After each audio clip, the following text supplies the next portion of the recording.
E aí, tudo bem?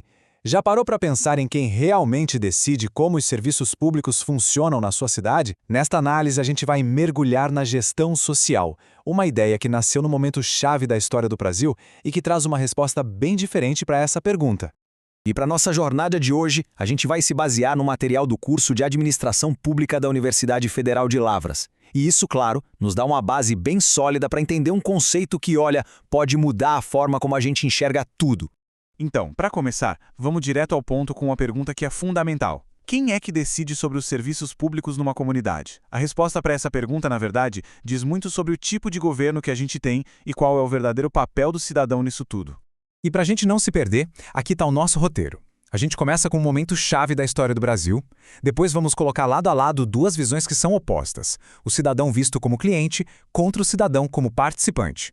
Daí, vamos subir a escada da participação para sacar o que isso significa na prática, ver a gestão acontecendo e, por fim, encarar os desafios de construir tudo isso em conjunto.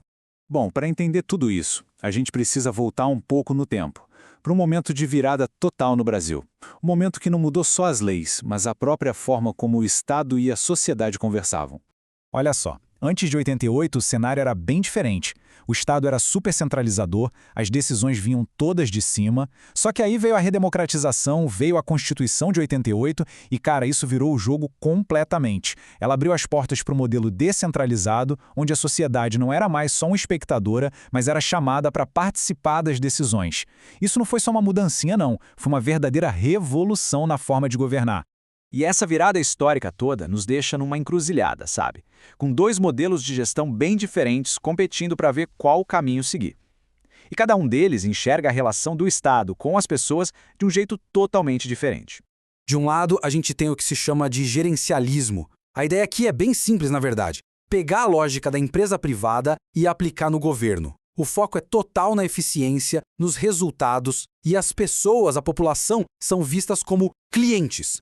Simples assim. Alguém que está ali para receber um serviço. E essa imagem aqui deixa a diferença de filosofia claríssima. É como se de um lado a gente tivesse uma máquina eficiente entregando um produto pronto. E do outro, uma galera, uma comunidade se juntando para construir algo. É exatamente essa a diferença. Um serviço que te entregam versus um bem que é construído junto com todo mundo. Então, vamos olhar essa tabela para entender melhor. No gerencialismo, o cidadão é cliente. Na gestão social, ele é um participante ativo. Tá vendo a diferença? O jeito de decidir? Antes era de cima para baixo, impositivo. Agora a proposta é um diálogo, uma construção coletiva. E o objetivo principal? Sai de maximizar o lucro ou a eficiência e vai para maximizar a cidadania. A virada de chave aqui é total, do piso ao teto. Ok, a gente fala muito em participar, né? Mas o que isso realmente quer dizer? Não é uma coisa só. Uma boa forma de pensar nisso é como uma escada, com vários degraus de envolvimento. Lá embaixo, no primeiro degrau, está o nível informativo. É aquele básico. O governo só te avisa o que ele já decidiu. Pronto. Subindo um pouquinho, a gente chega no consultivo.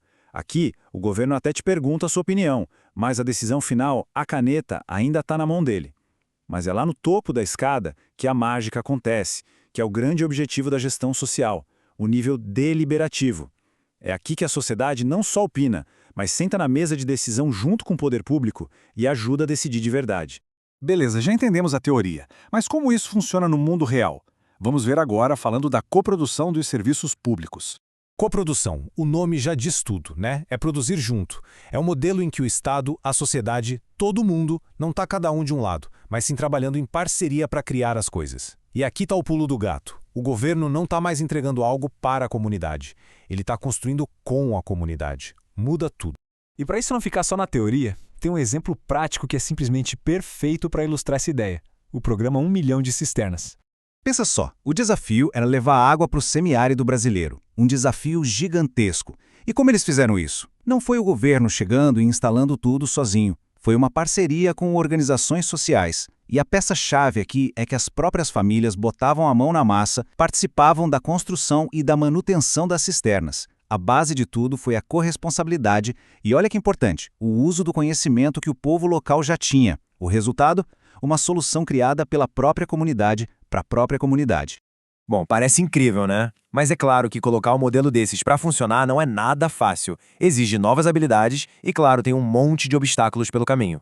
Para começar, o tipo de profissional que a gente precisa muda completamente. Não adianta só ser bom de planilha. Precisa ter escuta ativa, saber dialogar, ser um bom mediador de conflitos.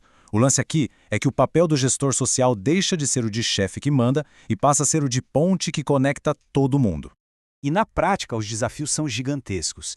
Muitas vezes tem resistência política, institucional, falta grana, falta gente capacitada.